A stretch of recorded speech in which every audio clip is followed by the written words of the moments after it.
আসসালামু আলাইকুম। আশা করছি সবাই ভালো আছেন। চুলার আঁচে ইউটিউব চ্যানেলে আপনাদের সবাইকে স্বাগতম। আজ আমি শেয়ার করব কচুরলতি দিয়ে মাছ চচ্চড়ি রেসিপি। যারা একই নর্মাল মাছের ঝোল খেতে খেতে বিরক্ত তারা এই রেসিপিটি ট্রাই করতে পারেন। তো চলুন বেশি কথা না বলে শুরু করা যাক মূল রেসিপিটি।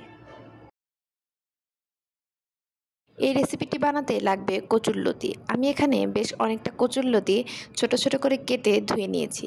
সাথে আমি এখানে 5 পিস মাছ ছোট ছোট করে কেটে নিয়েছি। এবার এটাকে লবণ হলুদ মাখিয়ে ভালোভাবে এপিট-ওপিট করে লাল লাল করে ভেজে নেব। আমি এখানে কাতল মাছ ব্যবহার করেছি। আপনারা আপনাদের পছন্দ মতো যে কোনো মাছ ব্যবহার করতে পারেন এবং পিস কম বেশি করে দিতে পারেন। আমি এখানে হাফ চামচ লবণ ও হাফ চামচ হলুদের গুঁড়া দিয়ে মাখিয়ে মাছটাকে এপিট-ওপিট করে লাল লাল করে ভেজে নিয়েছি।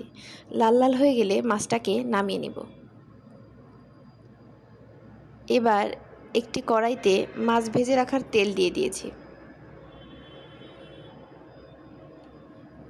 তেলটা গরম হয়ে গেলে এর মধ্যে দিয়ে দেব একটি তেজপাতা ও 2টি এলাচ,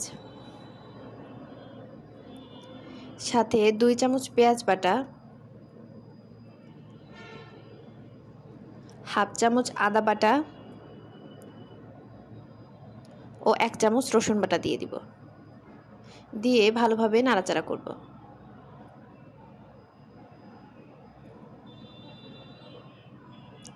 এবার কয়েকটি কাঁচামরিচ দিয়ে দিব।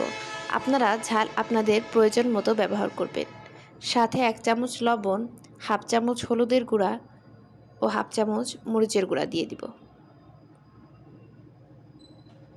এবং হাফ চামচ জিরা গুঁড়া দিয়ে ভালোভাবে নাড়াচাড়া করব। মশলাটা সেদ্ধ হওয়ার জন্য সামান্য একটু পানি দিয়ে দিব। পানি দিয়ে ভালোভাবে নাড়াচাড়া করে ঢাকা চাপা দিয়ে রাখবো মশলাটা ভালোভাবে কষানোর জন্য। মশলাটা থেকে যখন তেল ছেড়ে দিয়েছে, অর্থাৎ মশলাটা যখন কষানো হয়ে গিয়েছে, তখন এর মধ্যে কেটে রাখা লতিগুলো দিয়ে দিব। দিয়ে ভালোভাবে নাড়াচাড়া করব।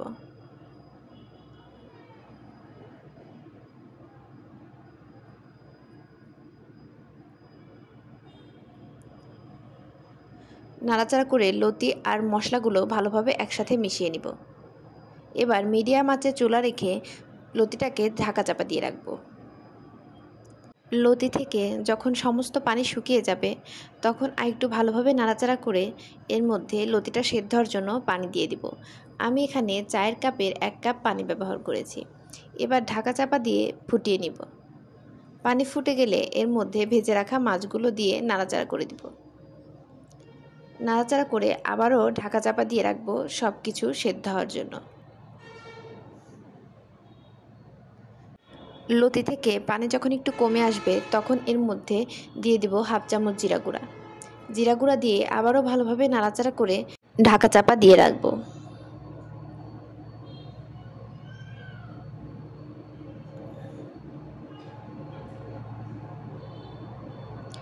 সমস্ত পানি যখন শুকে যাবে, তেল উপর দিয়ে ভেসে উঠবে, তখনই এটাকে নামিয়ে নিব। নামিয়ে পরিবেশন করলে রেডি আমাদের কচুরলতি দিয়ে মাছ চচ্চড়ি। এভাবে কচুরলতি রান্না করলে অনেক সুস্বাদু হয়। গরম ভাতের সাথে এরকম চচ্চড়ি হলে আর কিছুর প্রয়োজন হয় না। তো আমার এই ভিডিওটি যদি আপনাদের ভালো লেগে থাকে তাহলে লাইক, কমেন্ট এবং শেয়ার করবেন এবং আমার চ্যানেলটিকে সাবস্ক্রাইব করে দেবেন। আল্লাহ হাফেজ সবাইকে।